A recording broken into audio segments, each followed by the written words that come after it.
A pair of tight ends will be on the field today looking to do whatever it takes to give their team an advantage. It's the Bears going up against the Vikings. For the call, let's send you out to the broadcast booth, where we'll join our commentators, Brandon Godden and Charles Davis. Okay, Larry, thank you very much. EA Sports coverage of the NFL brings us to the Twin Cities and the expansive new U.S. Bank Stadium in Minneapolis. Today, we've got a good NFC matchup on tap between the Chicago Bears and the Minnesota Vikings.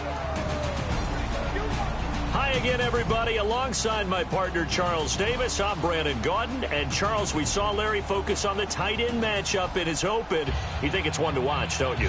Definitely one to watch because these guys can create such big plays by all the different things they can do.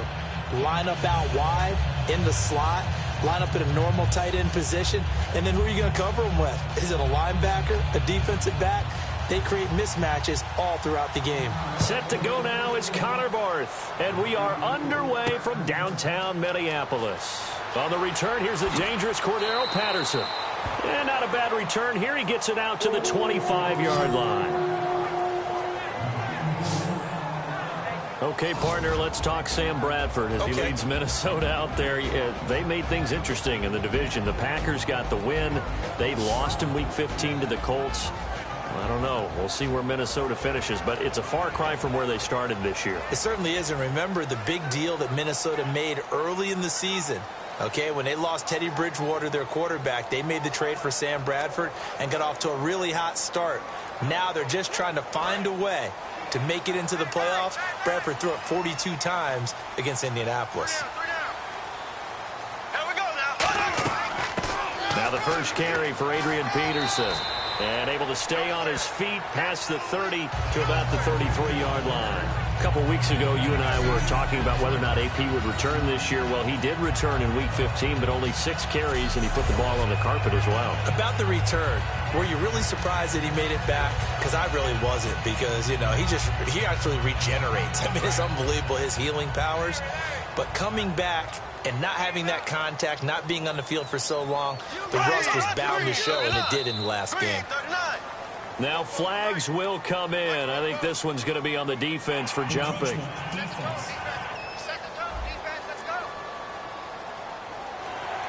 Automatic first down.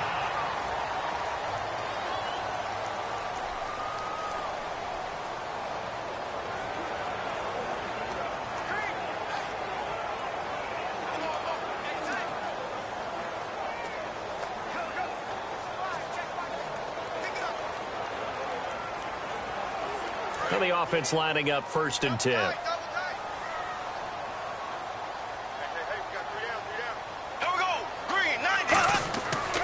Following the penalty, it's Peterson.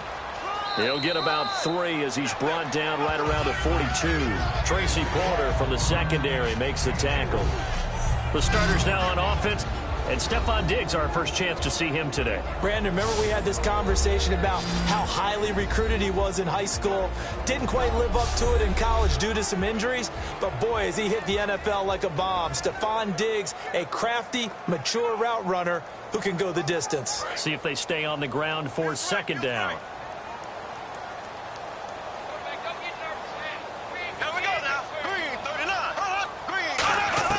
Second down, Bradford over the middle here to Rudolph. And he'll get it into enemy territory just across midfield at the 49. Kyle Rudolph doing his job and making another nice catch. Come on, it's the month of December. You knew he was going to be there, right? I knew you were going to go there.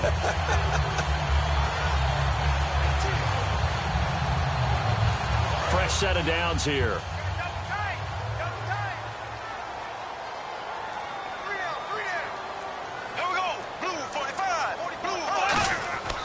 Now it's AP, Adrian Peterson. 5 yards on the carry. Good pickup on 1st down. And here are the Chicago defensive starters. Eddie Goldman's everything you want in a defensive tackle. A run stuffer who can move upfield and rush the passer.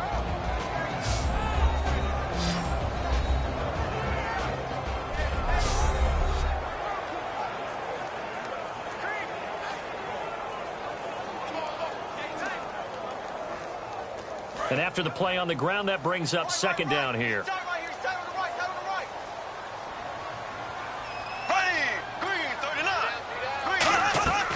Again, Peterson. They get 5 out of that one, and it moves the chains. The ball carrier there, Adrian Peterson, he turned 31 back in March. But after his return from knee surgery a few years ago, that incredible return, I don't think we look at his number the same way as we do a lot of running backs who turn 30. Yeah, I agree. And right now, standing 17th all-time in the NFL rushing ranks. So they pick up the first down after the run, and now they approach for the fresh set.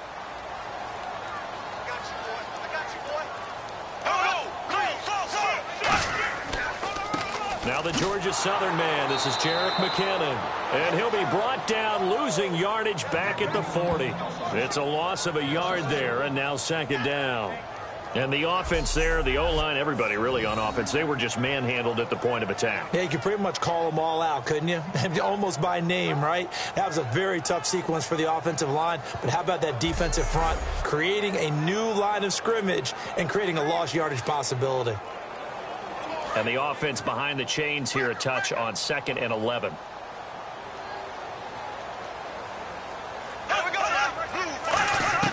They'll try to throw now. Bradford surveying the field. He rifles one that's intercepted. It's Tracy Porter with a pick. And they are going to set up shop at the 40-yard line. Certainly not how they envisioned ending their opening drive here in the first quarter. Too many ones in this play. First quarter, first drive, first interception thrown. And that last one, that hurts.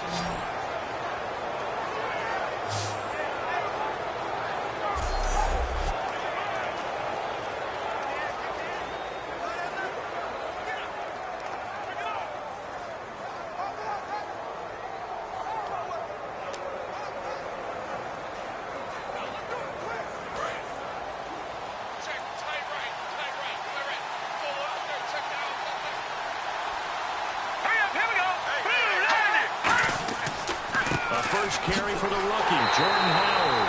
Call it no gain on the play, and it'll be second down. He makes a wonderful play there off the corner, protecting his side of the field. Oh, that reminds me of the great defenses of old, doesn't it? The Pittsburgh Steelers, steel curtain.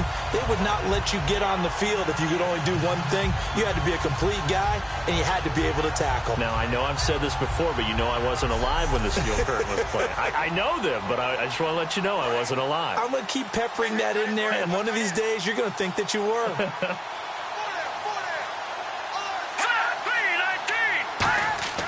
Now Barkley. He's going to hit his man out of the backfield, complete. And he'll be taken down at the 46-yard line. And with his size coming out of the backfield, usually takes more than an arm tackle to get him down. That's why they like to get him involved in the passing game. No doubt about it. You saw him running that angle route there and catching the ball. And with his size, not often thought to have hands, but we're hearing that more and more. Guys are doing a better job of catching the ball at any size coming out of the backfield because they need to be a full part of the offense. And he's got enough for the first across midfield to the 48. Illegal block in the back. Offense.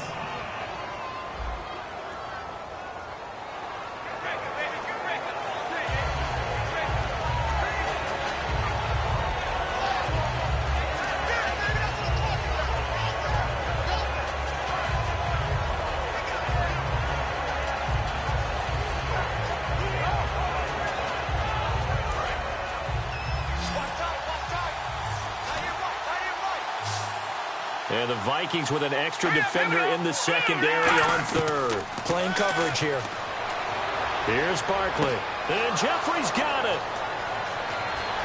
Touchdown, Chicago. Alshon Jeffrey, 60 yards. And the Bears have taken the early lead. Well, you know he can be explosive, and he's ultra-explosive there on the fly route. And you know how many times we've talked to coaches and we've had quoted back to us, well, you know something? When you execute really well, it doesn't matter if they know it's coming or not. Well, sometimes athleticism beats you as well. He just took off and went. That's almost like one of your Turkey Bowl games, isn't it? Just go long, Backyard. man. I'll hit you. And it worked really well for them. Here's Connor Barth for the point after. And he's got it to make it 7-0 in favor of the Bears. The drive there only spanning 3 plays. And the end result is a Bears touchdown.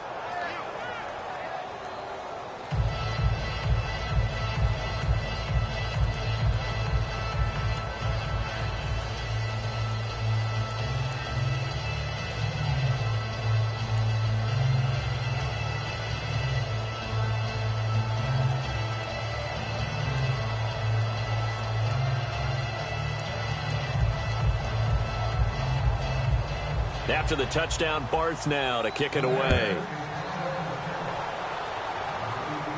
To return, here comes Marcus Sherrills. And he'll bring it a few past the 20 to the 23-yard line.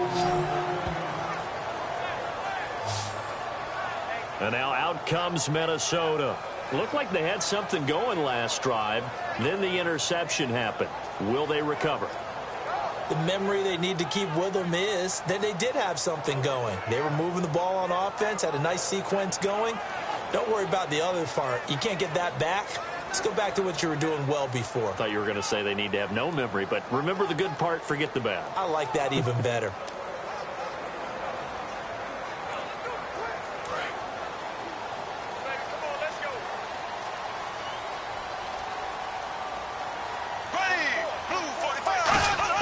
Trying to shake off the interception. He'll look to throw. And he's got it complete to Stephon Diggs. Give him 12 yards on that one. It earns him a fresh set of downs. And a nice pitch and catch to pick up the reception against man coverage. Both of them read how much yardage they needed, figured what they had to do, and were able to beat the man coverage for the completion.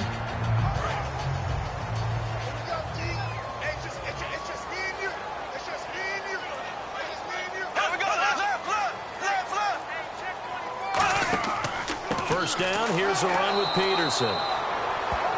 Credit him with a 1-yard gain there to make it 2nd and 9. I do know from experience that when you slow down someone's running game, you're now doing the dictating on defense. And guess what? Now you're getting ready to tee off on their quarterback because they have to throw it all the time. But you still have to be alert for the draws and other plays of that nature to make sure you don't get hurt. On 2nd down, Peterson. And he'll be brought down just shy of the 45. Call it an 8-yard gain. Much better shape now on 3rd and just a yard. And that looked like some pretty easy yardage there right up the gut. And he's a guy that has some height to him. So when you don't have to drop a shoulder or create or get through contact or trash, makes it a lot easier to stay upright, see the field, and make a run as we just saw there. So they run it on 2nd down. Now let's see what 3rd down brings here for the offense. They'll run it. Here's Peterson. Just a 1-yard pickup there, and it'll be 4th down. Partner, when you're not able to run the ball successfully, it really messes everything up for an offense because no longer are you setting the tone and dictating the game. If you do want to throw the ball, play action's kind of gone out the window because they don't respect the run. And last but not least, you don't get to dictate it all when you want to throw the football, and that really hurts you as an offense. So on 4th down, here's a punter, Jeff Locke, to kick it away.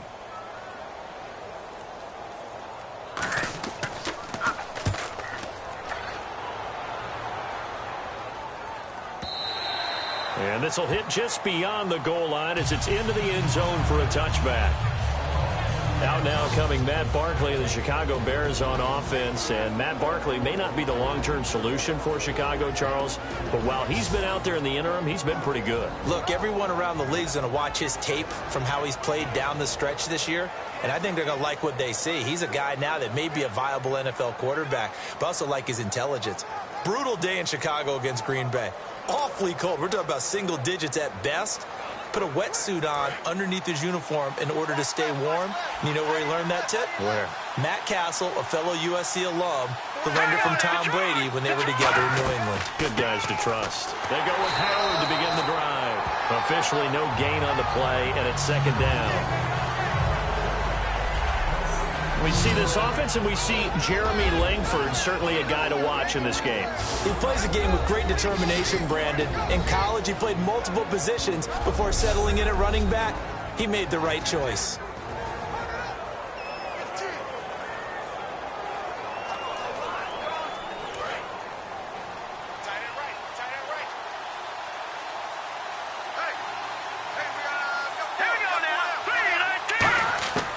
Now he'll look to throw here on 2nd and 10. Throwing for his running back, and he's got him complete. It's a 4-yard pickup, and they're going to have a 3rd down. Quickly now a look at the defensive starters for Minnesota. Eric Kendricks is another one of those bloodline guys in the NFL. His brother Michael also plies his trade as a linebacker, and Eric's trying to show him he's the best in the family.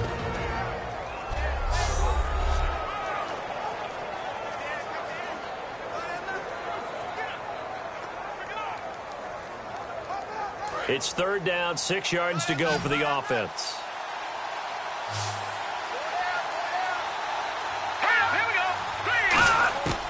Out of the gun, they'll look to throw.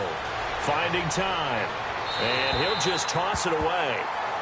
So he throws it away, and that brings up 4th down.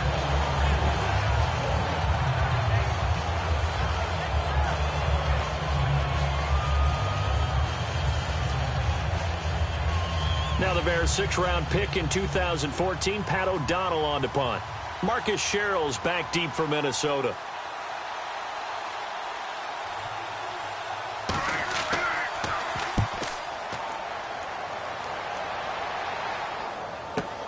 Sherrill's to return it.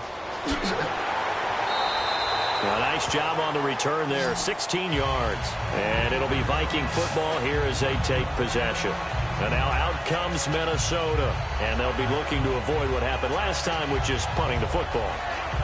But when you look at how teams play the game, that complementary football comes into play. How do I take care of my defense? How do I take care of my offense? Well, the defense is taking care of them in a lot of ways. Now it's time for the offense to jump things up and help their defense out. Give them a little bit of rest. Yeah, time for them to give them a rest. Took the words right out of my mouth.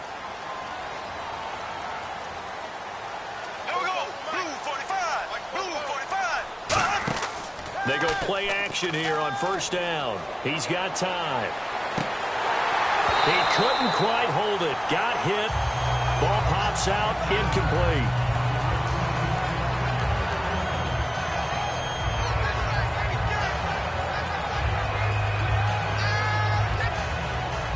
So the incomplete pass brings up 2nd down.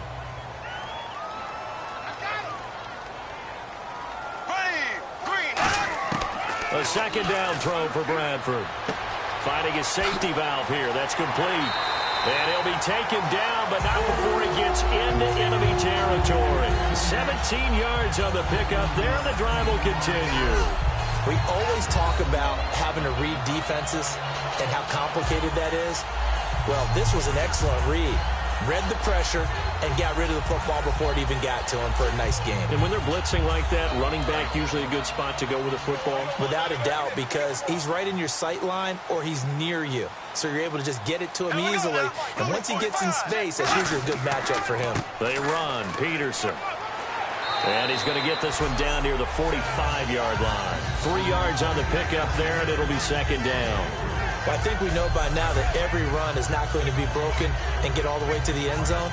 But these short ones still have their value. You can still set up your play action and throw the football.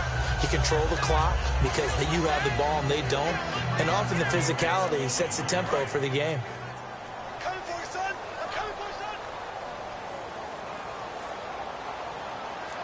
Peterson alone in the backfield.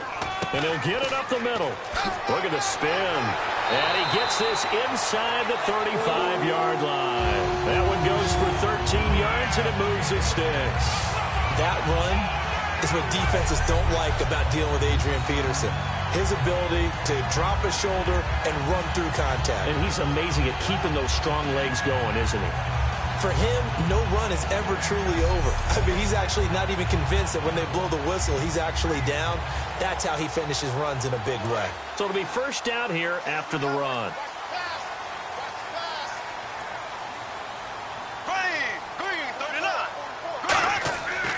A 10th carry now for Peterson. And he will cross the 30 down to the 29-yard line. A gain of 3, second down.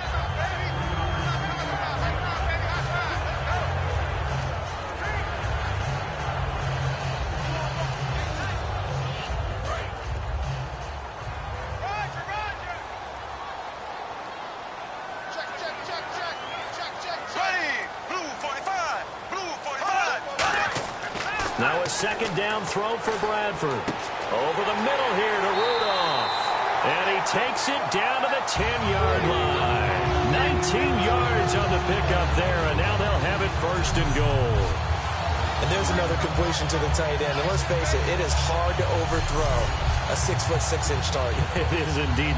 Quarterbacks like their speed guys. They like that huge 6'6" target that they've got in him. They really do, and it reminds me of what one great tight end told me once. He told his quarterback, just make sure you throw it up there. You know, kind of like put up on the top shelf where the kids can't get it. And it's first and goal now, but still 10 yards to go. And he'll get about 4 there as he takes it from the 10 down to the 6. So that run gets him about halfway home. Yeah, it's now second and goal. The end zone beckons. It looms. They can do whatever they want. Full playbook. Run it again, or they can go play action and try and put it in that way.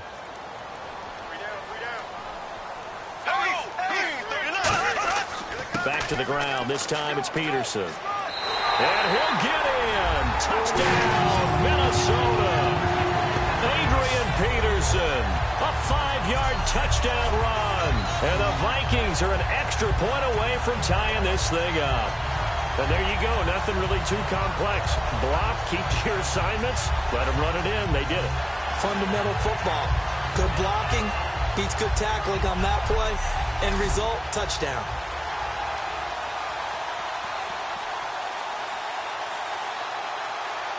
Kai Forbath on for the extra point.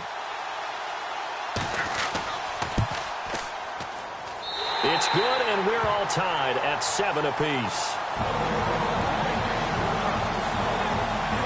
So that drive takes him down the field in 8 plays. And it's capped off by a touchdown run by Adrian Peterson.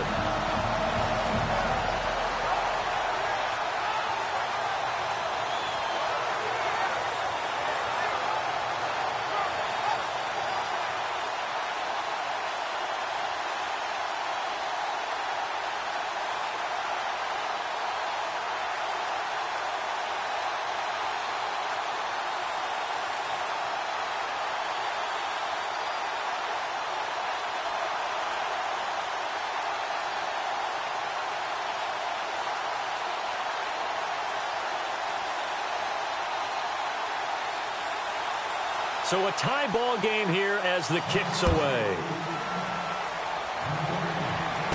This one fielded at the 5. And a nice return sets him up pretty good here at the 30-yard line. And now Chicago getting ready to go as they take the field. And they're coming off a 3-and-out, my friend. I think they've got to look at that play sheet and go to a spot that they haven't gone before.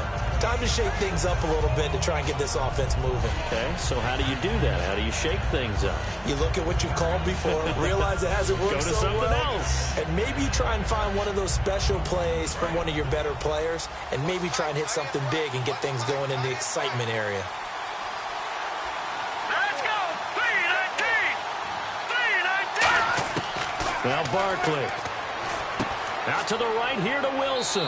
And they get him down, but not before he takes it across the 40-yard line.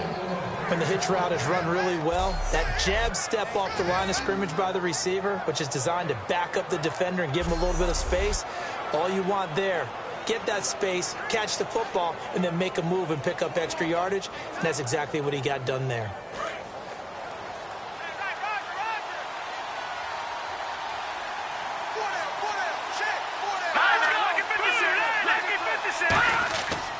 On first down, they run with Howard.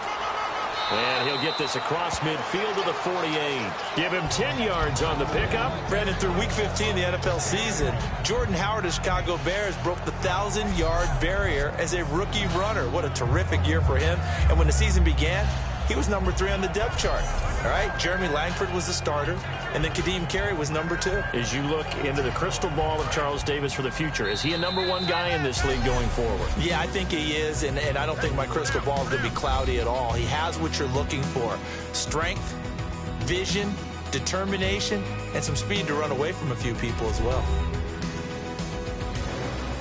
Brandon Gaudin, Charles Davis back with you as it's Bears football here to begin quarter number 2. And they'll come up looking to keep this drive moving.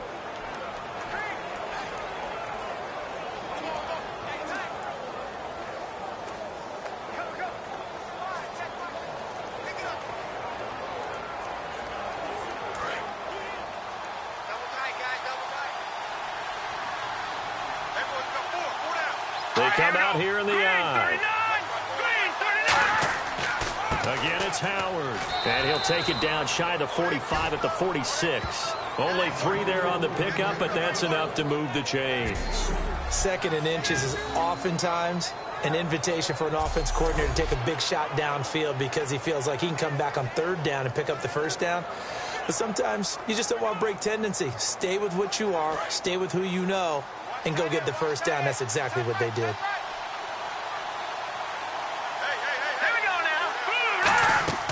They'll run it now out of the gun. And down inside the 40 to about the 38. A good run there on 1st down, and it'll leave them with a 2nd and 2. That was a good run, and it got to the 2nd level. And what I mean by that is that's where the linebackers usually play. 1st level being the defensive front, last level being the secondary. But the strong safety position ended up making the tackle. And oftentimes we call them a hybrid. Combination defensive back, combination linebacker. We saw the linebacker make the stop.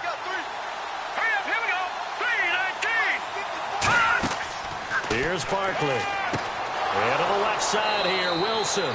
And they'll be inside the 35 now at the 34-yard line. But just 4 yards on the pickup, but that's good enough to extend the drive. A little football 101 there. You just see the receiver try to run down the defender, meaning goes right at him, and really trying to move him a little bit towards the center of the field so he can put his foot in the ground and break to the out, to the sideline, and make a catch. 1st down and 10 now for the offensive group. They isolate Jeffrey to the left side. They'll look to throw here on 1st down. And that'll be incomplete. He was looking for Jordan Howard that time. And it's 2nd down.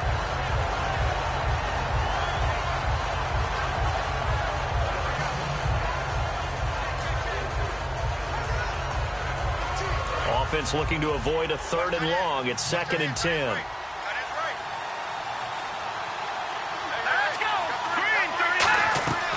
They'll run it now out of the gun.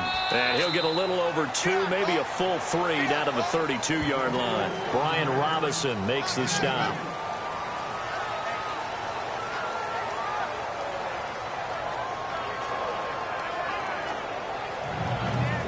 Seventh play of the drive forthcoming on 3rd and 8.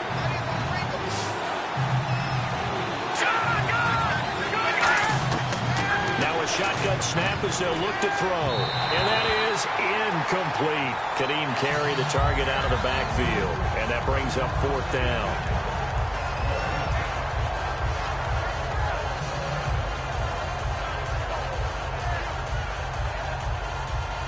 Now it's Bears first-year kicker Connor Barth for the field goal try.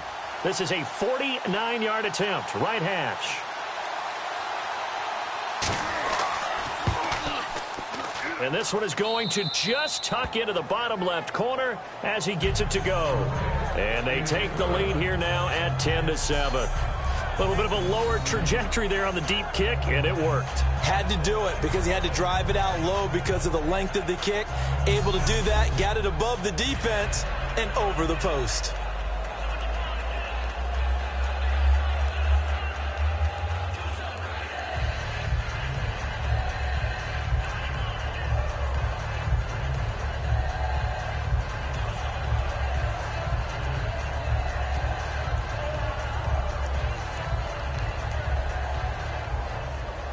Barth now after the made field goal to kick it away. Here comes Sherrills. And he'll get it up past the 20 to the 22-yard line. And now out comes Minnesota. That last drive, it was a good mix. Run, pass, defense on their toes. And what really helps out in a big way is when you're doing the run-pass mix and everything's working, that means that they're guessing wrong every time on defense. They think you're going to pass when you run and vice versa. I would continue that, and when they finally draw a beat on you, maybe you mix it up a little bit, a little play action, and throw the ball. And will they maintain that balance? Time to find out.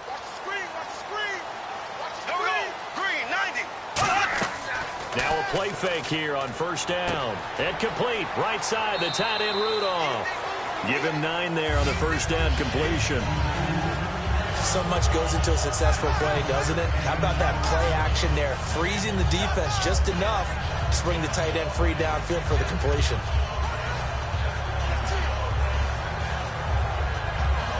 Offense readies for a 2nd and 1.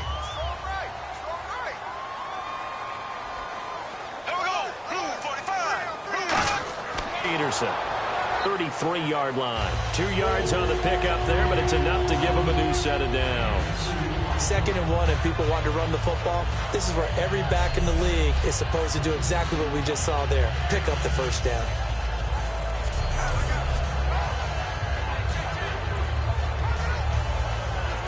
So the offense has it 1st and 10.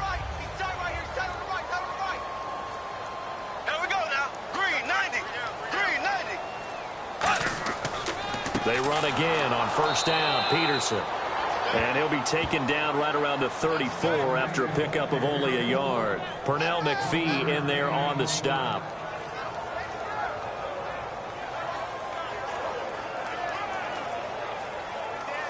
So 2nd and 9, the defense looking to put them in a bad spot here. They come out here in the eye. Now a run with Peterson. And the hole closes quickly. He gets it across the 35 to the 36-yard line. Big Eddie Goldman there on the tackle.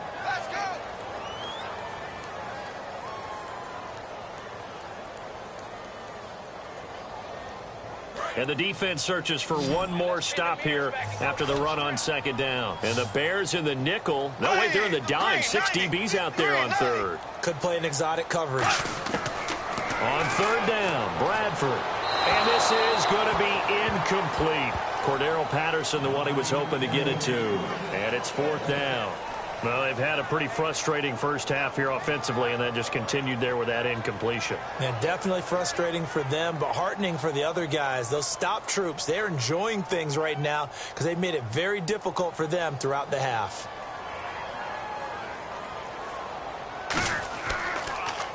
He gets this one away, and boy, it's another boomer. And did they keep it in? They did. They kept it in. It's down close to the goal line at the 1-yard line.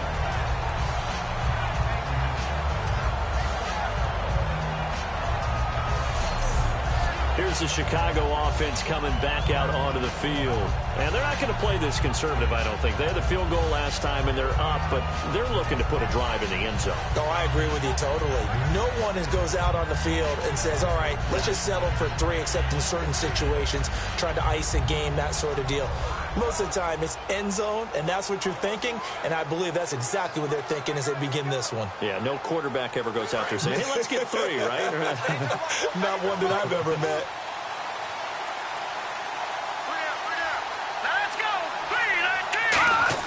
Back to throw now in his own end zone. He's got time in the pocket, and his throw's going to be incomplete. Cameron Meredith, the intended target, and that'll bring up 2nd down.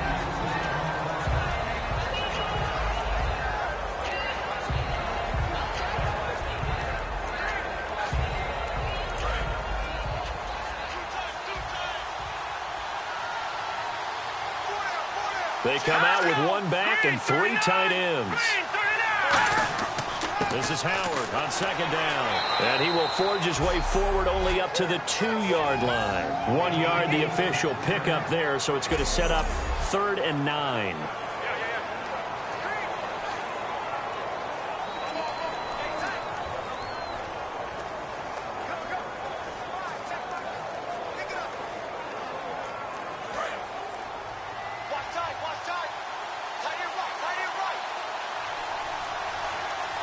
And defensively, it's a nickel formation here on 3rd down and 9. Now a carry for the fullback. This is the Kiwi, Paul Asike. And he is going to have the first down as he's up to his own 13-yard line. It's amazing how much advice defensive players get on 3rd down. You hear the bench screaming out, watch the draw, watch the screen, watch the pass here. Very rarely do they reference watching the fullback, and he slipped through and picked up a first down.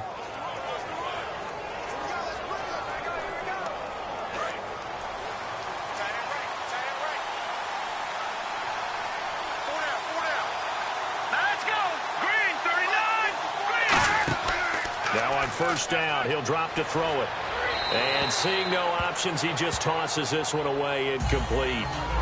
Now that'll bring up 2nd down. Brandon, I think the NFL in recent years made an absolute brilliant tactical decision, and that was to move a lot of the divisional games to the end of the year in hopes that it would mean something. And, you know, remember at that time it was, hey, we don't want people to rest players down the stretch. Well, I think it's worked brilliantly because we've got some big-time games potentially showing up here at the end of 2016. Adds intrigue in some big games. Intrigue also, though, because even if you've got two teams that maybe are having bad seasons, they're usually rivals, and that helps at the gate. It certainly does. Helps in a lot of ways. Even if you're not playing for a playoff spot, as you said, if you're a rival, it still gets the interest of the fans. And on 3rd down, a nickel formation here defensively. They'll run here. This is Kadeem Carey. He won't go down. Just a yard on the run there, and that's going to bring us to a 4th down.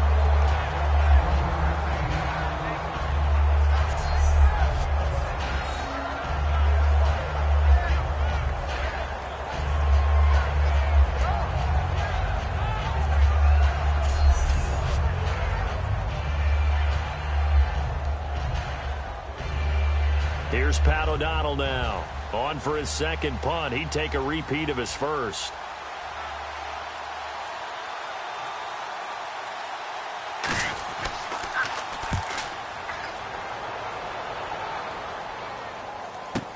Here's Sherrills.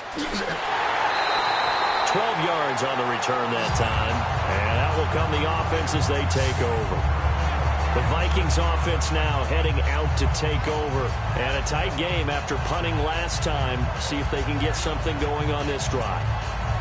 As they head to the field now, with a game this close, you've got to feel there's a sense of urgency for them going on offense right now. But they have to do it without letting panic creep in and affect their play.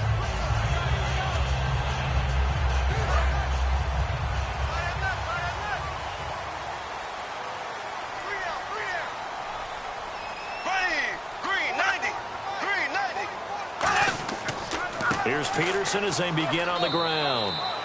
Give him 3 on 1st down. It'll set up a 2nd and 7. Pardon me, you know I love to point out when teams break tendency and do something a little bit different from the norm. But when you run the ball in the first play of the drive, that's not a tendency breaker at all. That's just trying to establish yourself as you move forward.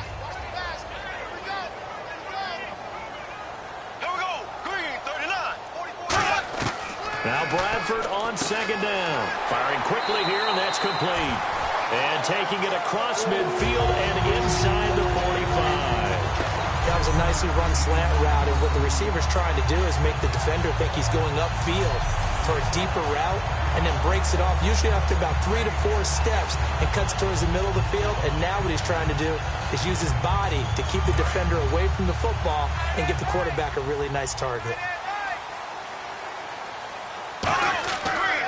Another tote for the workhorse here this afternoon, Peterson. And very little there. He might have gotten a yard. Yeah, I think he got a yard to the 41.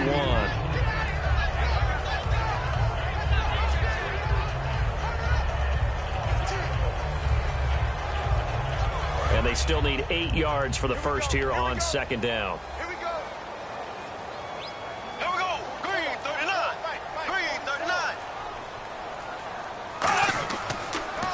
They run again with Peterson. And he's going to get this inside the 30. 12 yards there as they move the chains.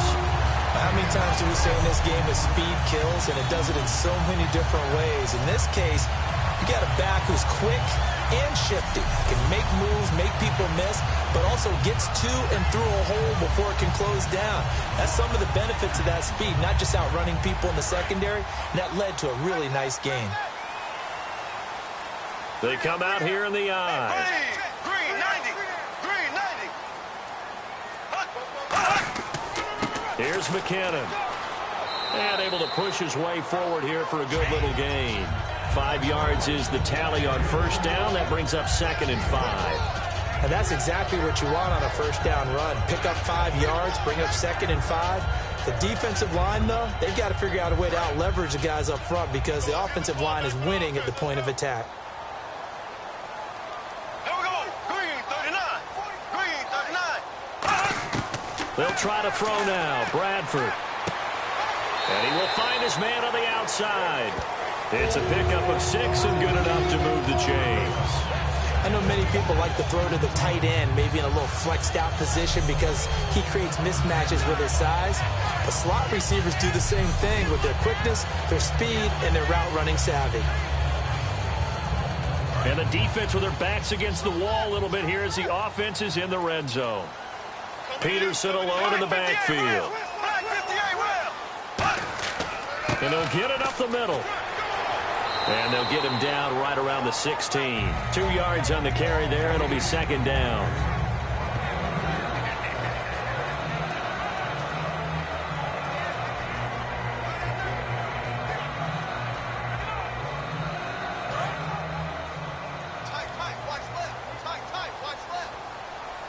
They come up in an offset eye. Handoff comes to Peterson. Just a couple on the ground there, and that's going to bring up 3rd and about 6.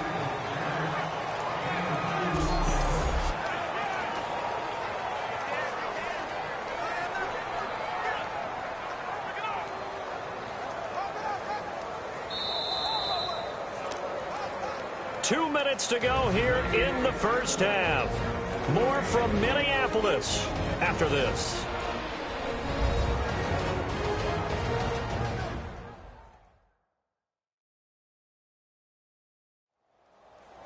A reminder coming up at halftime. Larry Ridley will join us from Orlando with our halftime report, but business to take care of before that.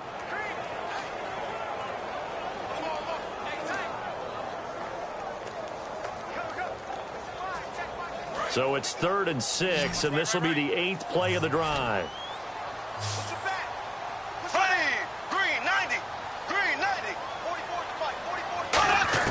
Bradford from the gun on 3rd down. A dump down to McKinnon. And he'll go. Now the Bears electing to call a timeout defensively. It's just their first, so they'll have 2 remaining here before we get to halftime.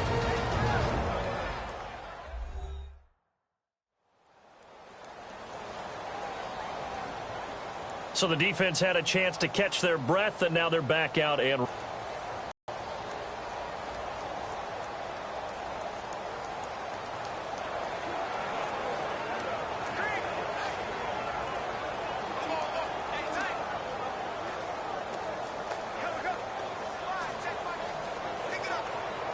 On now is Kai Forbath to try the field goal.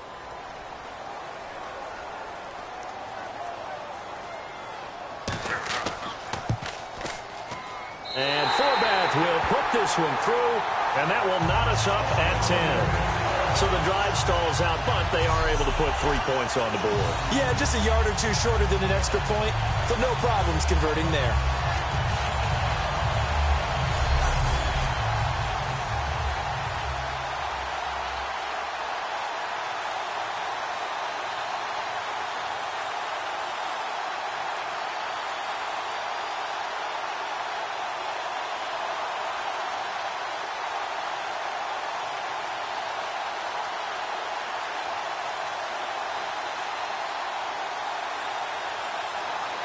So we're right back where we started, all even as the kick's away. Set to return now. Here's Deontay Thompson. They'll bring it back to just about the 25, call it the 24-yard line. And now Chicago getting ready to go as they take the field.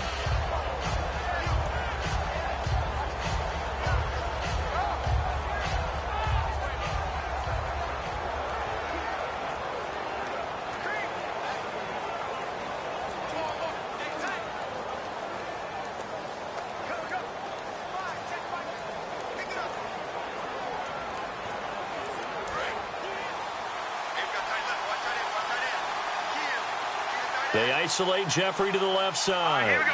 Green, 39. Punt! Here's Barkley. Jeffrey reels it in over the middle. And he gets this one just shy of the 40. They'll mark him down at the 39. Alshon Jeffrey back to close out the year after missing weeks 11 through 14 with an injury. But the weeks he's been out there, it's been a tough go for him. It hasn't been the year he expected. Not at all, and some of that has been injury. Some of that's been uncertainty at the quarterback position. The whole offense has really struggled throughout the season. And don't forget the loss of Kevin White. Remember, he missed his whole rookie year. They expect him to be back this year and provide some help to Jeffrey. He got hurt again this season. So Alshon Jeffrey, oftentimes when he's out there, he's a lone main target. Just a yard on the pickup there, and it'll bring up a 2nd and 9. And they're going to speed things up here. Now Barkley surveying the field. And that's caught.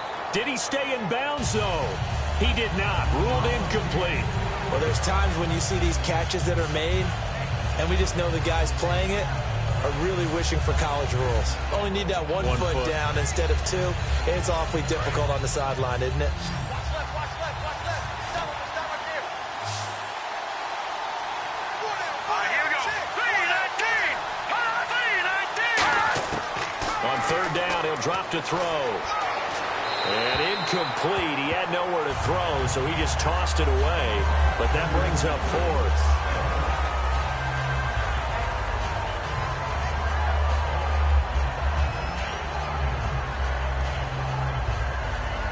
Here's Pat O'Donnell now as he's on to punt for Chicago.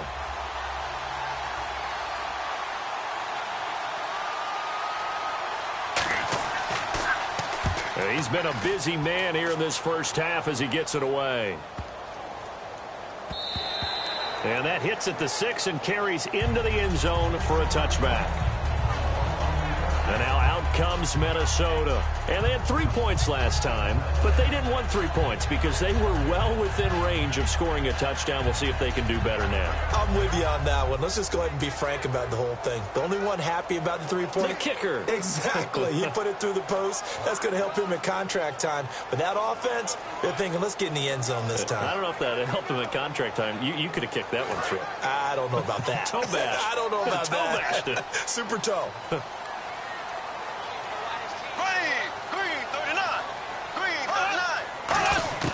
On 1st and 10, Bradford.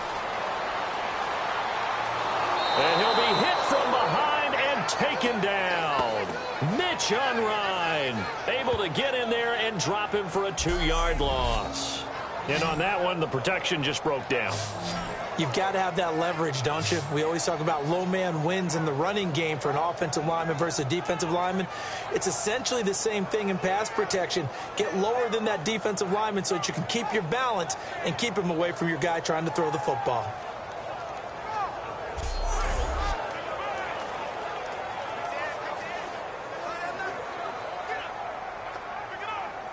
And the offense moving in the wrong direction here now as they face a 2nd and 12.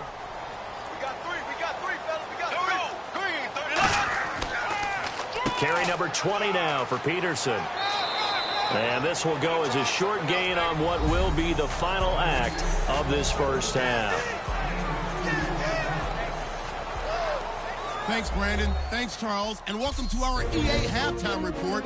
I'm Larry Ridley. So we've got a tie game at half, and you can bet both coaches are in that locker room making adjustments and telling their guys to just keep playing hard like they did in the first half. So let's take a look at the highlights from the first half. Vikings on their opening drive. Here the defense will come up with the pick. Porter is in position, and he is the one who comes away with the ball. Offense on the field now after the pick. Barkley's on point with the throw, and this will go all the way for a touchdown. Bears is up now by 7. Vikings have it on 2nd and 5. Peterson's going to stay inside after the handoff, and he caps off the 7-play drive with a score. Vikings tied up at 7. So that'll do it for us here in Orlando. For the call of the second half, let's hand it back over to Brandon and Charles. Brandon.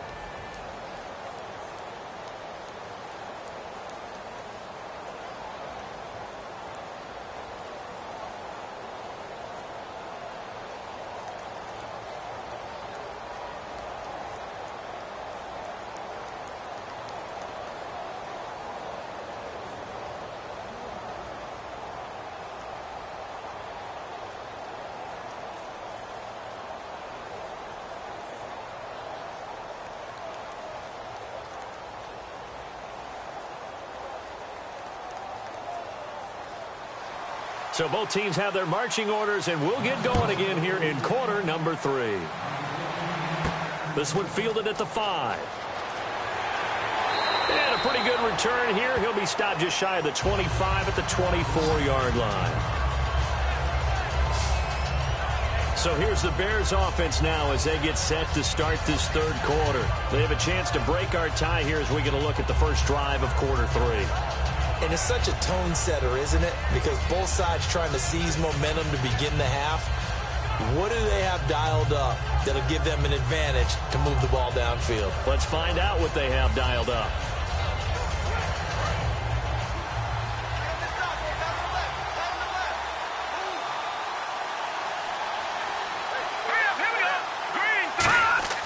They'll begin the drive with Howard. And he'll work his way across the 30 to the 32. 7 yards on the pickup there, and it'll leave him with a 2nd and 3. Now that's the way you want to start a drive. Talk about a tone setter as well as a playbook opener. Now if you want to take a big shot over the top, you're all positioned to do so.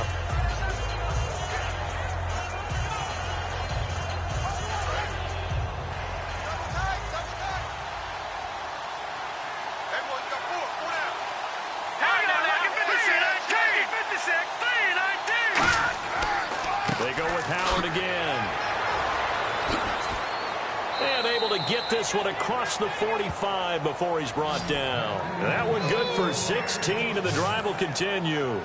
There's no doubt that his size is a factor, but I've seen a lot of big running backs in the league not have that kind of impact because they don't run like a big back should. Get behind their pads, as they like to say, lower center of gravity, and knock people backwards. Sometimes they run too upright and take too many hits. Not this guy. He knows how to get low, break tackles, and gain additional yardage. Offense comes to the line now, 1st and 10.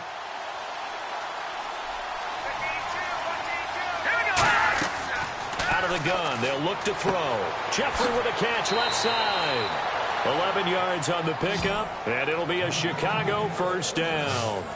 Well, coaches always talk about finding balance on offense. I don't think you can get much more balance than this. Big-time run, big-time pass. A 1-2 combination. Looked pretty good. How about that?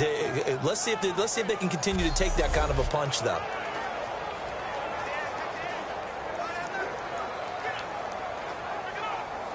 So here we go, 1st and 10 now.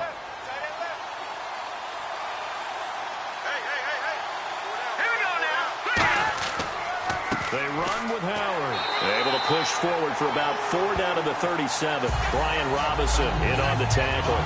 Well, if you're a football guy, that's a pretty run because everyone is in sync right there. Obviously, the guy carrying the ball, but how about the people up front? Leverage, athleticism, they created some nice space for him. 2nd down following the run.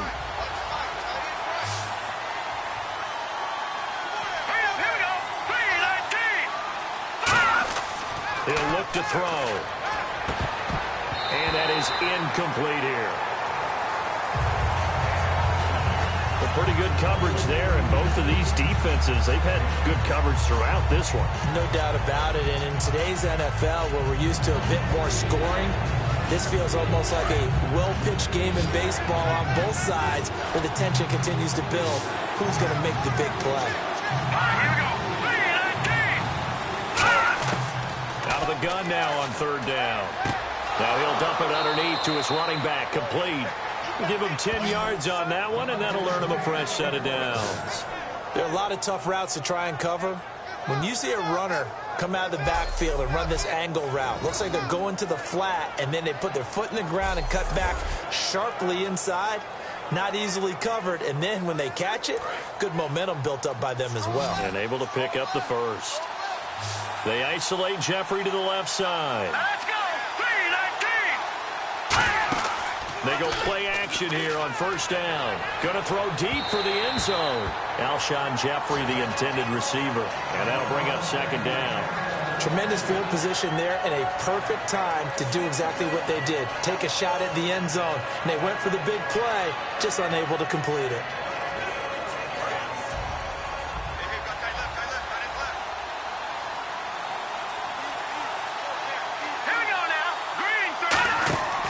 They'll run it now out of the gun.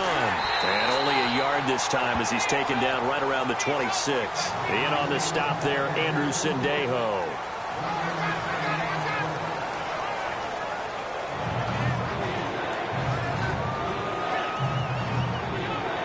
Now play number 8 on this drive, and they need 9 yards to pick up the first on third.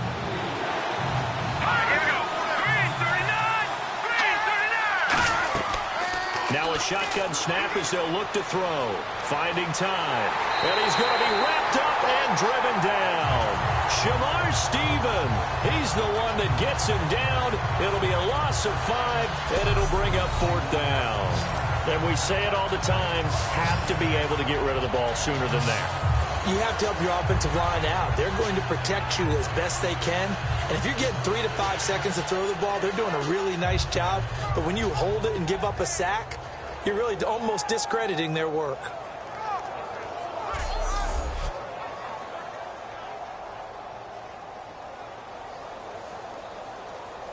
Connor Barth now for the Bears field goal. He hit his first. Now this one from 48 yards away.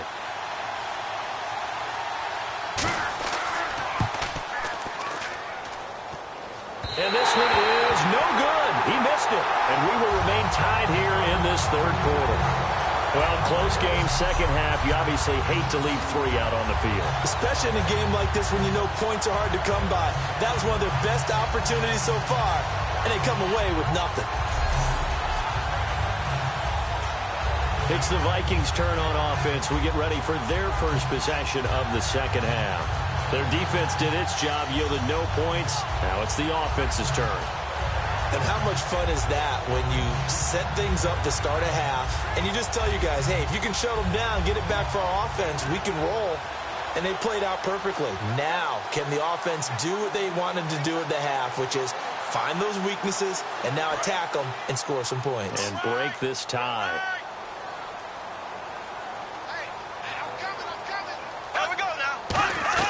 They start the drive with Peterson. And he's taken down, but not before getting this across midfield and just shy of the 40. Boy, where would these guys be without his performance on the ground? That puts him over 100 yards now for the afternoon, and I tell you, he seems to be getting stronger as the day goes along. So the run moves the chains, and here we go on first down.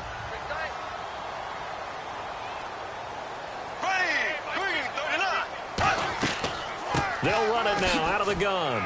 They'll fight forward for a couple down inside the 40. Jarrell Freeman in on the stop. Let's give a lot of credit to the offensive line. They've been able to move the ball really well on the ground the entire game. And while that wasn't a huge one, that's okay. They'll take them in short, steady bursts.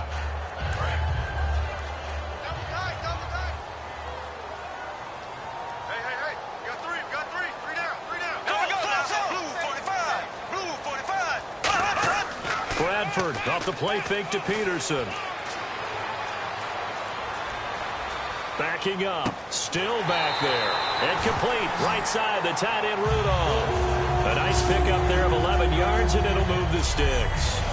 And there they went crossing route against the zone defense. What do you think of that? Takes real coordination between the passer and the receiver because you've got to read those zones and where the open spots are and be on the same page with the guy throwing the football.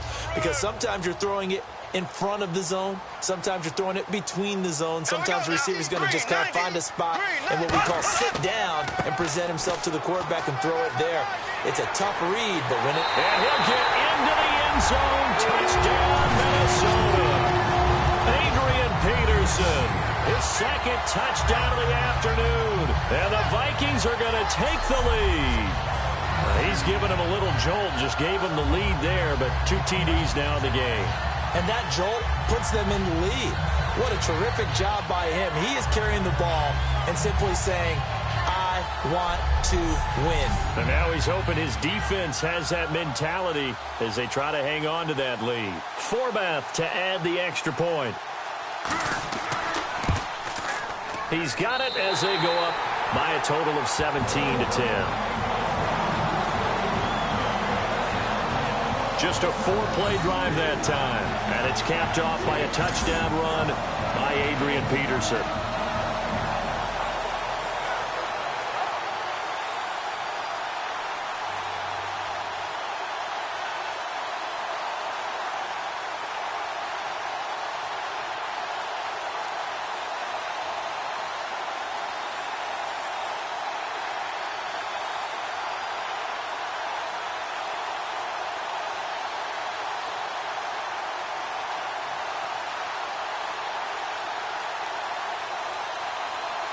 Forbat to send it away now following the touchdown. Here's Thompson to return it. And a good return as he'll be stopped just shy of the 30-yard line. A look at the running back, the man out of the backfield as he gears up to go again. And in the early going, the running game, as we see the numbers, it just wasn't on point. Well, now it's gotten more true to form. And sometimes it takes a little while for an offensive line to get in sync because early in a game, defenses throw different patterns at you, different formations, different sets, and you might not block them quite the way you want to. But as you start to get into a groove and you figure out what they're doing, now it all comes together, and that's what we're seeing right now.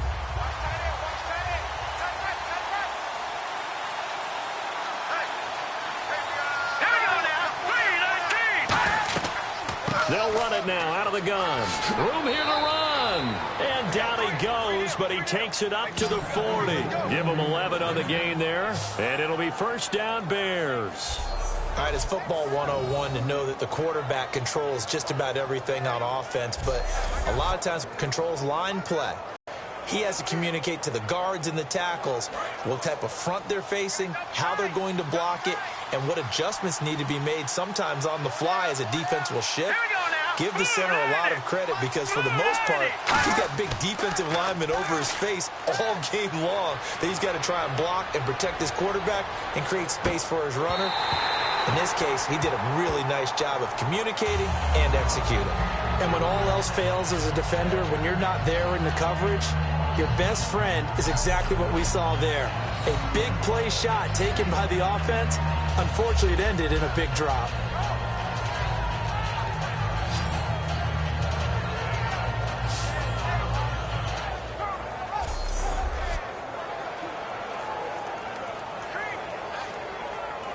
Second down now after the incompletion.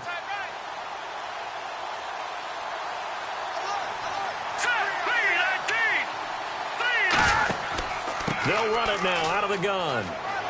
And he'll be taken down, but not before he gets into enemy territory. They give him 13 yards there on the play and a fresh set of downs. It's really come into vogue to talk about the different gaps that a defense tries to attack in an offensive line. And most of the time we're talking about blitzes. How many times have you heard double A-gap blitz? Well, where is the A-gap? It's the space between the center and the guards, either side. So when you're having a double A-gap blitz, that's two guys coming through that gap. In this situation, though, that A-gap wasn't open for the defense to exploit. The offensive line took care of it, protected it, and moved the defensive guys out of the way to allow for that nice run. He'll get a nice chunk there on the first down run, and it's 2nd and 4. Frustrating for a defense, energizing for an offense. Finding a way to create that type of yardage in your running game, that'll make the guys carrying the ball very, very happy.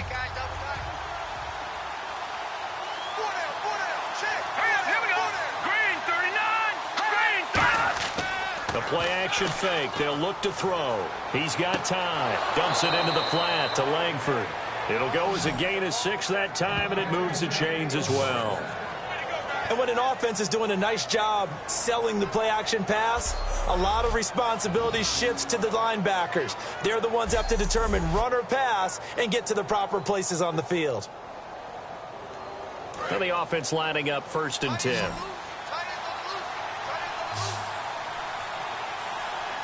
They isolate Jeffrey to the left side. Now Barkley. And he just gets rid of it. Throws it away.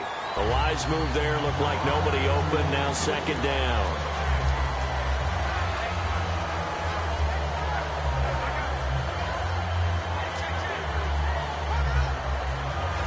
Second down following the incompletion.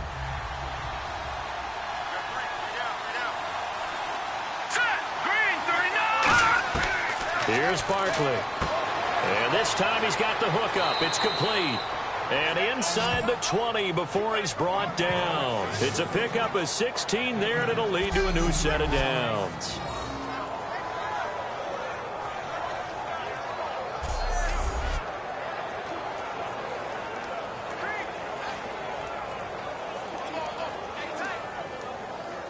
And now inside the red zone, the offense will operate.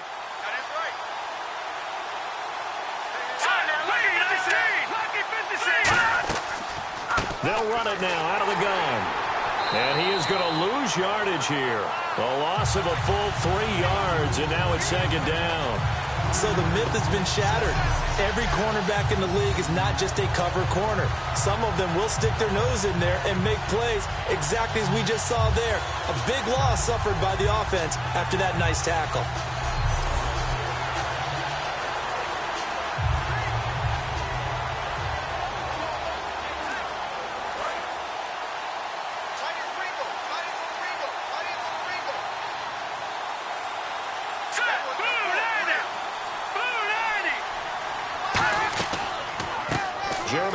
His hand. He gets the carry. It's a gain of maybe 3, but it's going to leave him with still about 8 or 9 to go on third down.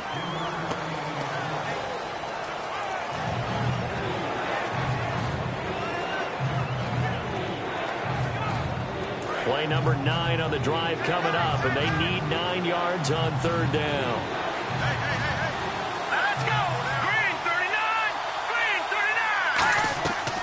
They'll run it now out of the gun.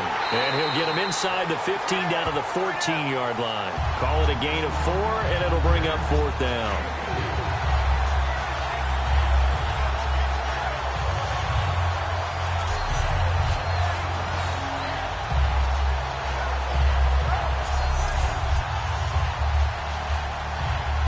Connor Barth now for the Bears field goal.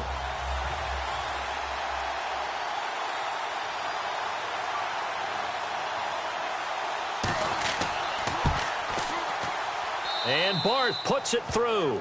And that will cut this lead back down to 4 now. It's 17-13. And that field goal caps an 11-play drive. It's a lot of offense to run to only get 3 points, but they'll take them. Anytime you can put anything on the board, you run to your sideline somewhat happy.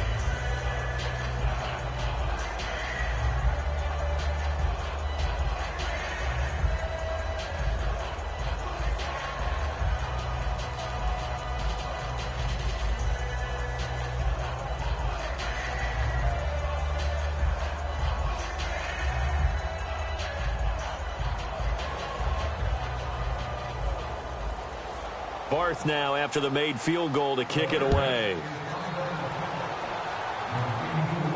Now it's Patterson. And he'll be brought down at the 23, make it the 24-yard line. And now out comes Minnesota. And they will simply, Charles, be looking to duplicate what they did last drive when they were able to push it in for 6.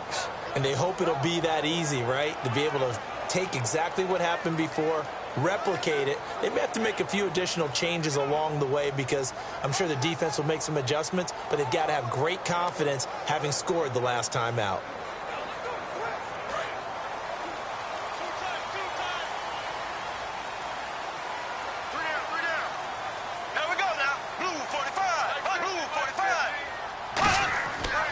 Now Peterson. And he'll get this one up to the 26. Give him a couple on the carry there. 2nd and 8. Well, they held him to a short gain on that one, and it almost felt like on that first run, they were trying to just throw the jab at him. So how do you stop the jab? Get closer and smother it, just as they did on that last play. See if they stay on the ground for 2nd down. Peterson alone in the backfield. 2nd down, Bradford. And he gets this up just shy of the 30 to the 29 before he's out of bounds. It'll be a 3-yard gain, and it'll be 3rd down. If you're running out route, it's likely you end up near the sideline. And what did we just see there? Toe tap. You got it. The benefits of practice. Toe tapping, foot dragging, picking it up, and making sure it was a catch. The Bears have put an extra defender in the secondary on 3rd down. Yep, they're in the nickel.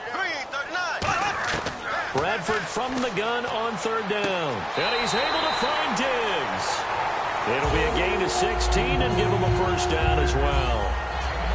I don't care how many times we see it. I still get a kick out of watching quarterbacks and receivers do the pass tree in pregame warm-up. But I always remember that when we go to practices, We see that after practices as well. They really tune it up, don't they? They tune it up. They know why they do it for these situations. First down. And they build that trust, and that's why they're able to find him in this type of a situation. Now a play fake here on first down. He's going to loft one deep left side here. And it's knocked away and incomplete. Stephon Diggs, his intended receiver. And now it's second down. I like the boldness, and I like that they took a shot downfield, but it was well covered. He was able to get a hand in and knock it away.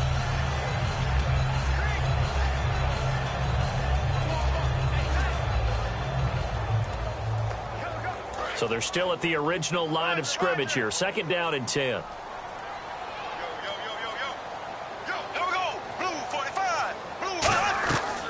They'll run it now out of the gun. And nowhere really to go there. He'll take this up just shy of midfield. Calling about a gain of 3, and they'll be looking at a 3rd and 7 coming up.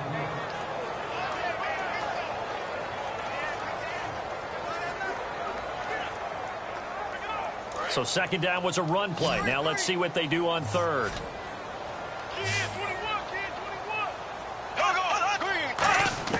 On third down, Bradford. Sideline. A third down. He tried to stay in bounds, did all he could. He caught it, but was led a little bit too far. Yeah, and that's always difficult, isn't it? Because you know half of your body is trying to stay behind while the other half is reaching out, trying to catch the football. The top half worked. It was the bottom half that was in question. He'll get off a fairly short kick here as this is toward the sideline. And this punt will go out of bounds. I think it'll be inside the 25, and it will. Right at the 24-yard line is where they'll spot it. And now Chicago getting ready to go as they take the field. And after the field goal last time, we'll see what they can get here. At least they got points out of the last drive, Charles. I never met an offensive coach that didn't want to drive to end with a kick. Most of them wanted to end with a PAT, right? In this case, a field goal, they'll take it.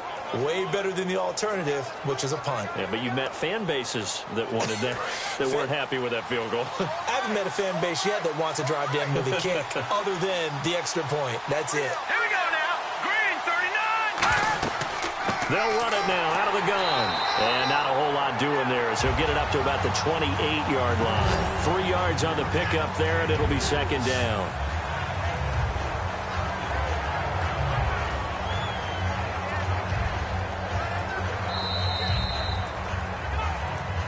Quarters have come and gone. We'll return with more after this. You're watching the NFL on EA Sports.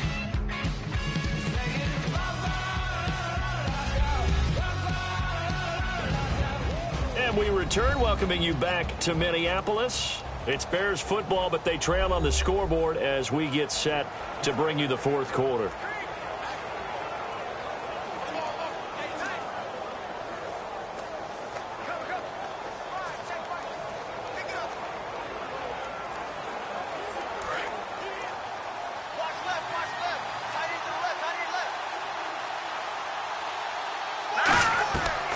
Another carry for the rookie. It's Jordan Howard. And they're able to get this one across the 35. It's a 10-yard pickup, and it moves the chains. Whether it's what we call an even front or an odd front, and an odd front's real easy to figure out. If that guy is lined up over the nose of the center, typically that's an odd front defense. Odd number of people, meaning 3-4 versus the 4-3, which is an even front. You've got to control those guys in the middle. Whether it's the nose or the 2 defensive tackles in a 4-man front, if those guys can't get moved, you cannot run the ball in the middle of the field. And in that play, they were able to actually take care of business. They'll run it now out of the gun. And he's going to be stopped up quickly here. Just a yard up to the 39.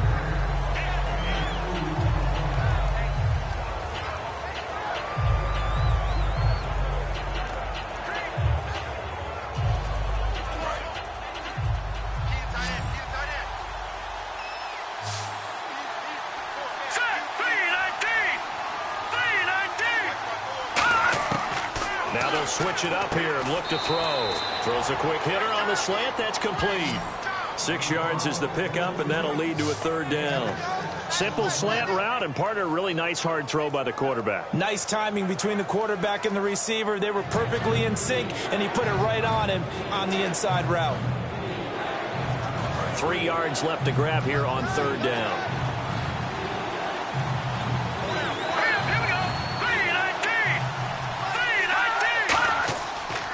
Try to run for it with Howard.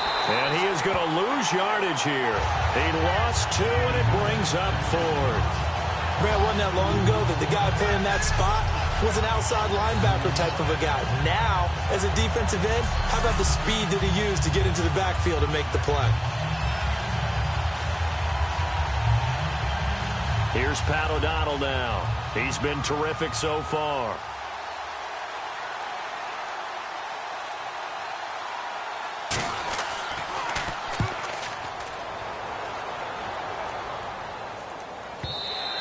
And that is much too long. That's into the end zone for a touchback. And now out comes Minnesota. They've got the lead. Last time had to punt it, though. What's the key to this drive? I think it's leverage. The big guys up front. You know the motivational speech on the sideline is, guys, give us an opportunity. Protect the passer, create space for our runners, and let's go ahead and get these guys. Low man wins. Let's go do it on this drive. We'll watch that leverage on this drive.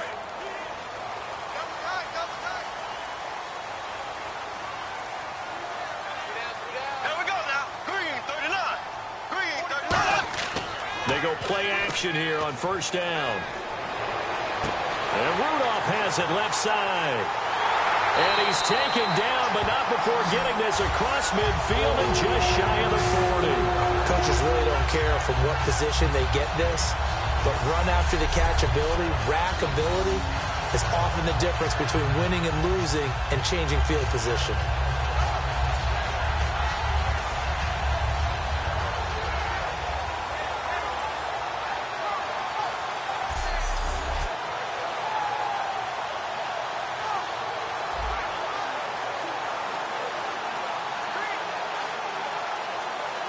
Fresh set of downs here.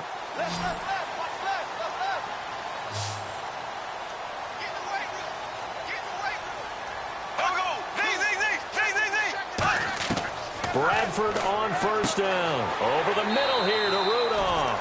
A good pickup there. 8 yards on the 1st down completion. Now that's staying ahead of the chains. Really good pickup on 1st down, hitting the tight end there. Now it brings up a 2nd and manageable. Just found a hole in that zone.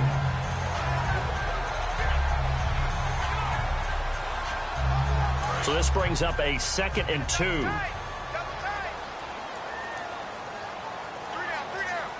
They come out here in the eye. Now it's AP, Adrian Peterson. And not much running room. Down to the 32. Just a couple on the pickup there, and now it's 3rd down.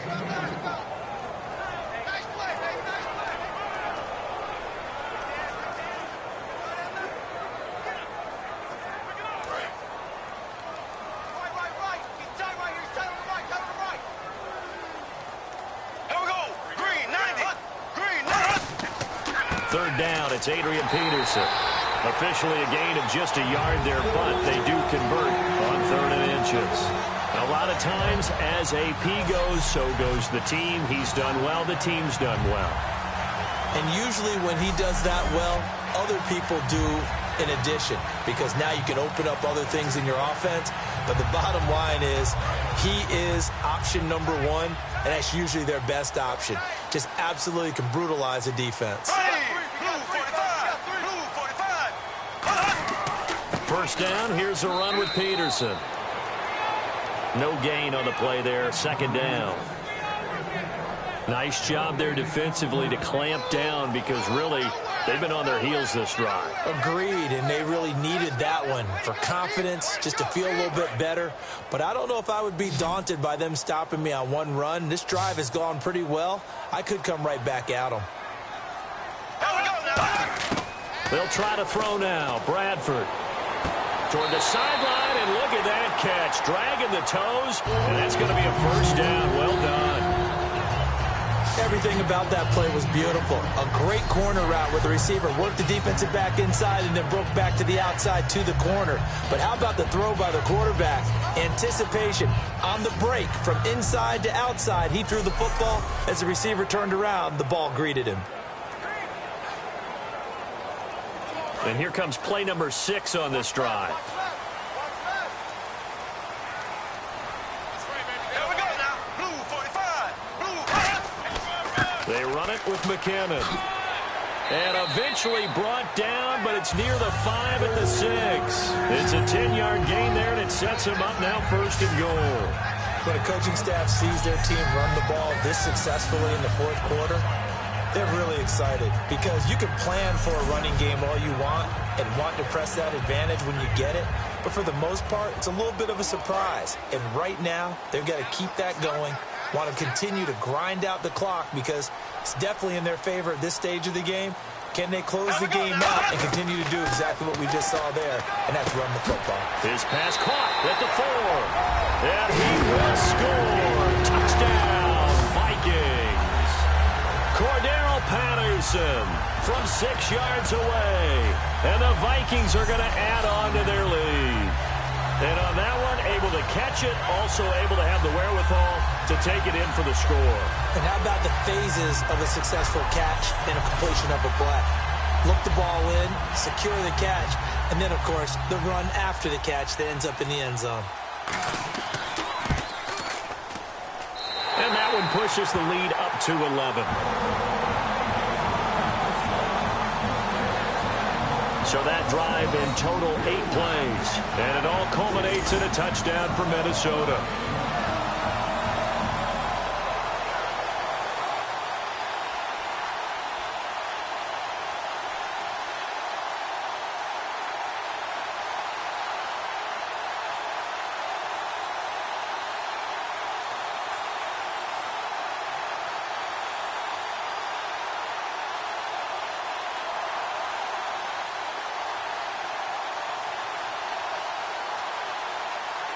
Forbat to send it away now following the touchdown. Here's Thompson on the return. And he'll take this across the 25, couple extra yards up to the 27-yard line. And now Chicago getting ready to go as they take the field. And down on the scoreboard, certainly needing to avoid what happened on the last drive, punting the football. Sense of urgency has to take over for them here. They know the score. They know the situation. And by the way, the punter no longer exists for their offense. That's how they have to treat this drive. They need points. Big time.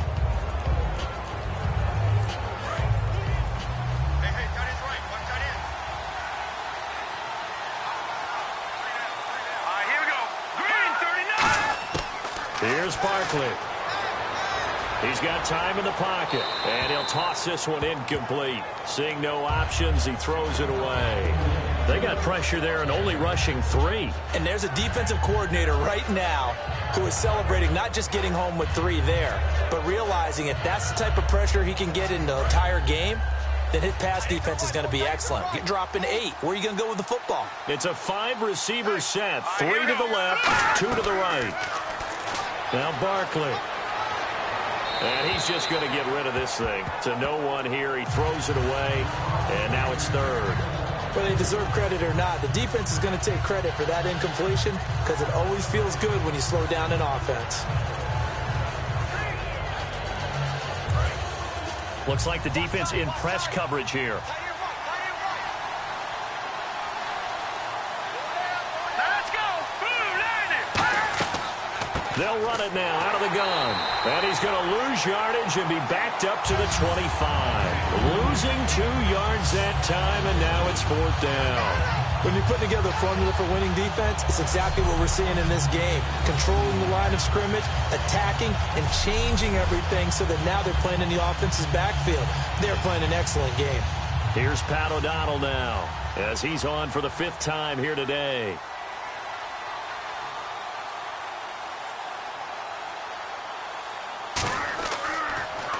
And he deserves a bronze leg as he gets this one away. And a fair catch signaled for and taken just outside the 20-yard line. So a change of possession here on the punt. And the offense will take over with a new set of downs. And now out comes Minnesota. And that last drive, a long drive, but not just that. They had a great air attack going. Do they stick with that? I would think that they would, because if they were confident enough to do it on the last drive, starting backed up in their own territory, why would you change anything? They've got to be confident about what they're presenting and continue to do so. Yeah, because the secondary, they really look clueless. And that was amazing because that drive went and went, no adjustments, and no big plays by the defense to knock the ball away. Peterson, a gain of 3, second down. Yeah, that wasn't a big run, just a short one there. But guess what? Sometimes you treat it like boxing. You throw that jab out there, and you throw it again, then you come with a big punch later. Maybe they're just trying to set them up. And after the play on the ground, that brings up second down here. Again, Peterson. And for one of the few times here today, this run's not going to go anywhere. It was Willie Young that wound up getting him down.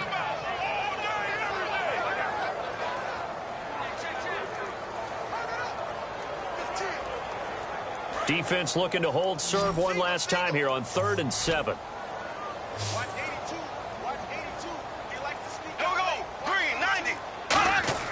Bradford. And he will find his man on the end route, complete.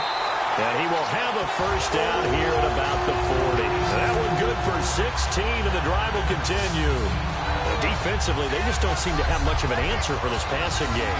Not at all. Look at the confidence that's exhibited here. With that type of a lead, clock on their side, instead of running it, they're still throwing it, trying to pick up first downs and keeping the football.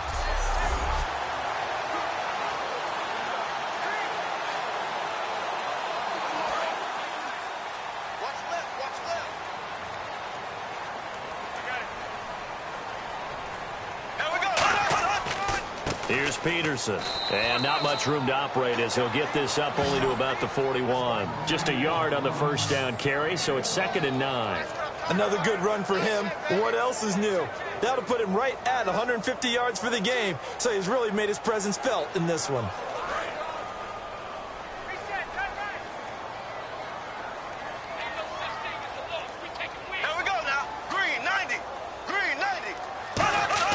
Now Bradford on 2nd down. And a quick throw here, that's complete. And he'll be brought down just shy of midfield at the 49-yard line.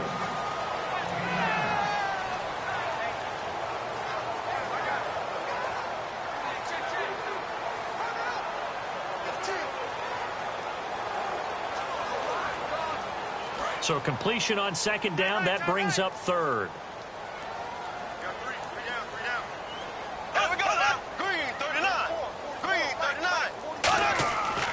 They'll run it. Here's Peterson. And he gets it down to the 48, enough for the first.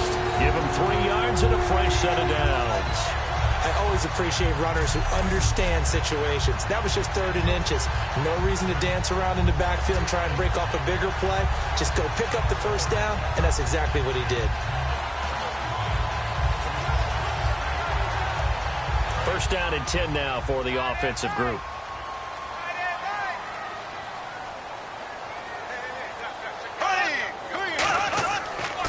They run. Peterson. And he'll get this down only to about the 46. Credit him with a 1-yard gain there to make it 2nd and 9.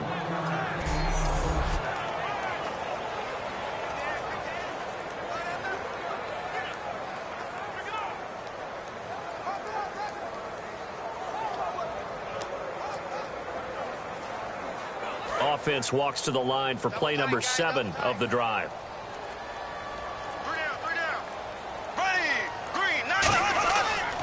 Now McKinnon. He'll get only a couple down to the 44. Adrian Amos up to make the tackle.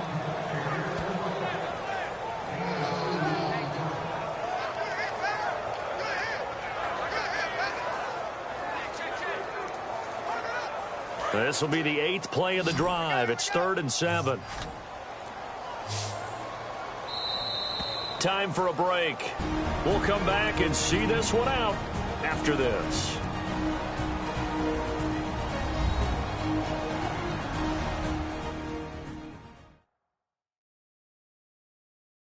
So the Vikings possession of the football as we get you reset. They've got a 3rd down now as they look for one more first down to help salt this one away.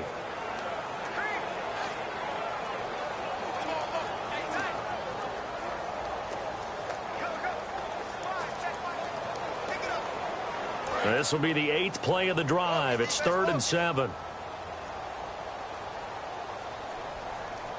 Here we go. A play fake. Bradford. And intercepted. Maybe the turning point they need. Adrian Amos with a pick. And this one will be returned to right around the 38-yard line. 2-score game here in the 4th, and that pick, it kind of keeps the door ajar, doesn't it? It does, and you wonder about their strategy because with a 2-score lead, you would think maybe you're just sitting on it and trying to drain some clock.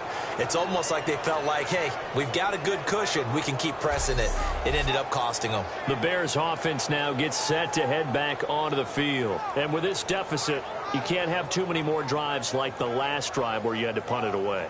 You know what I would tell my offense right here?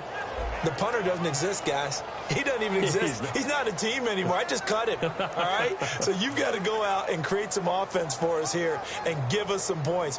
No way does that guy get on the field on this drive. Poor punter. Yeah, it wasn't his fault. But, hey, listen, there's got to be casualties at times. We're trying to win a game. Here we go. 3-19. They'll come out throwing here to start the drive.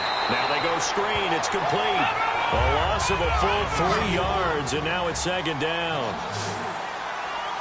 And the offense moving quickly to the line. Off the play fake, he'll look to throw. Jeffrey with a catch left side. Touchdown, Chicago!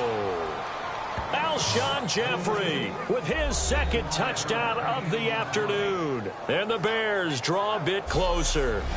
And they put it in the end zone, which was job 1. Now they have to convert, and then it's decision time, isn't it? Yeah, so this is what all teams go through. You look at the clock, you're inside 2 minutes, look at your timeouts, make that onside kick decision. Yeah, how do you feel about your defense, where you are in terms of the scoreboard, and the time left on the clock, as you noted, so many things to go through. Here we go now as we get set for a big 2-point conversion.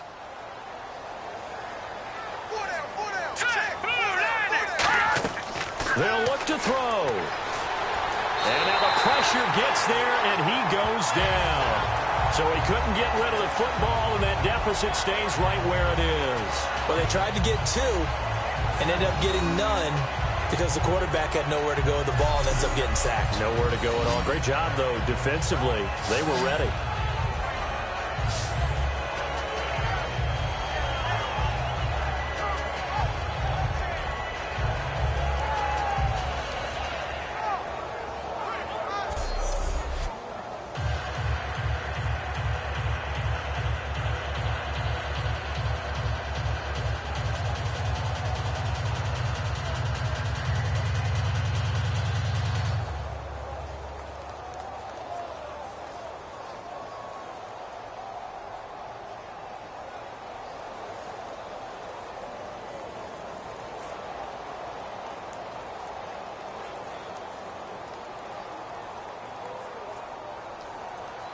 After the touchdown, Barth now to kick it away.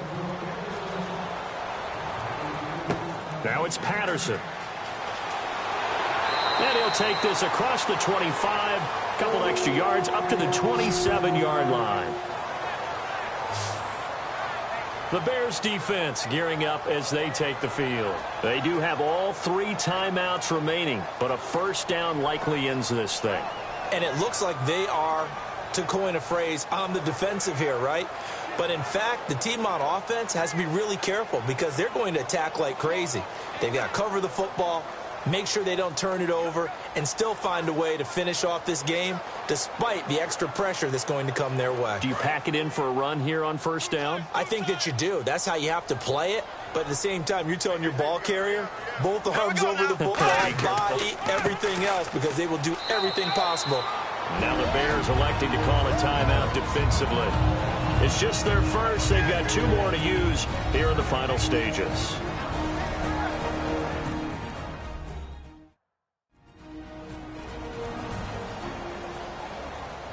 And now following that timeout, the defense back out onto the field.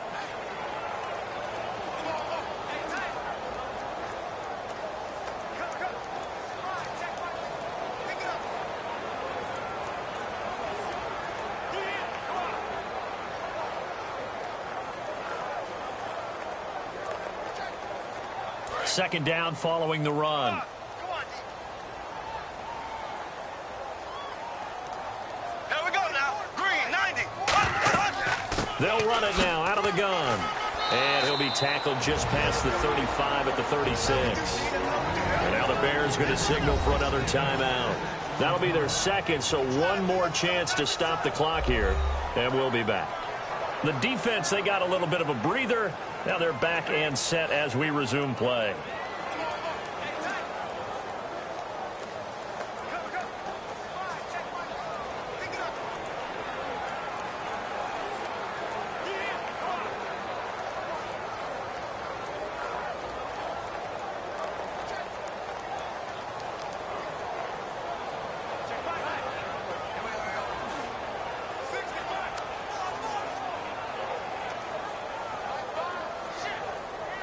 So following the run, we'll see what they do here on third down. They come out with one back and three tight ends. Now a handoff here to his running back. And he's got the first down yardage as he brings this up to the 47. And play is stopped here. Timeout. It's the defense calling the timeout here. It'll be their third and final timeout, so as they talk things over, we'll step aside. So a defensive timeout, chance to regather, regroup, and get set as we resume action.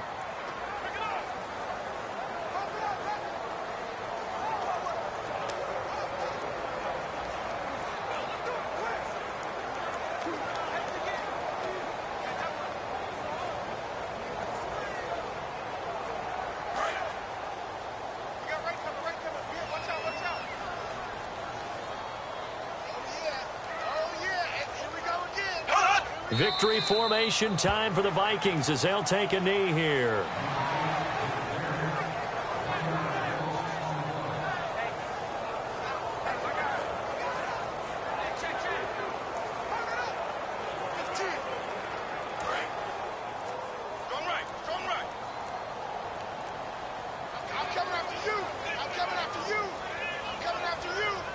And the final play here will be Bradford going down to a knee.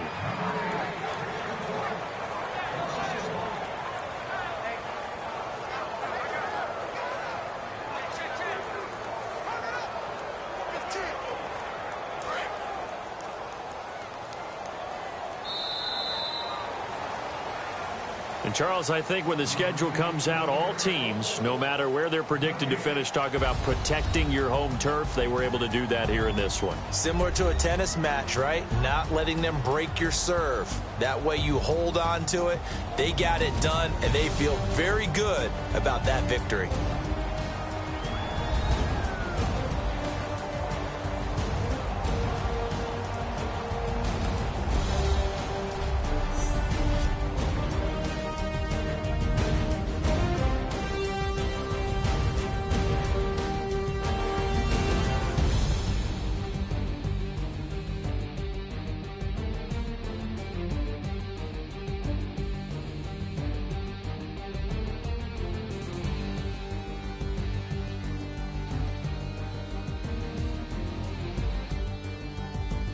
So that'll do it for us. For Charles Davis and all our crew, I'm Brandon Gaudin. You've been watching the NFL on EA Sports. It's a win for the Vikings as we say so long from Minneapolis.